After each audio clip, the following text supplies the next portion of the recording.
మనం చేసింది ఎవరికి కనిపించకుండా ఉండాలి అనుకునేదాన్ని. నాకు ఎప్పుడు ఇలాంటి ఇష్టం ఉండదు అన్నయ్య అన్నాను. లేదు మేడం మీరు రావాలి, మీరు వస్తే 10 మందికి ఇన్స్పిరేషన్ ఉంటుంది అన్నారు. సో వారి వాక్యాలకి గౌరవిస్తూ ఈరోజు వచ్చాను. థ్యాంక్ యూ సో మచ్ అన్నయ్య ఇన్వైట్ చేసినందుకు.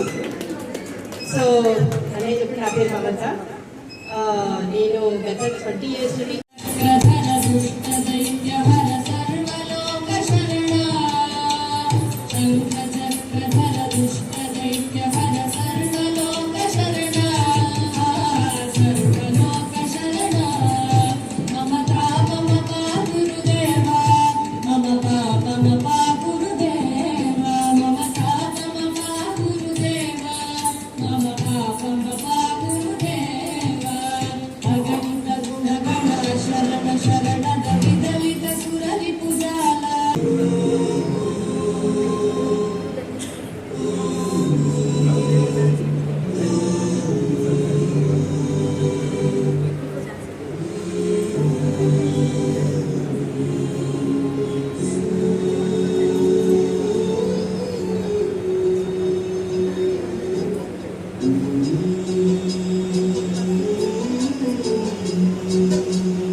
Mama, Papa, Gurudev.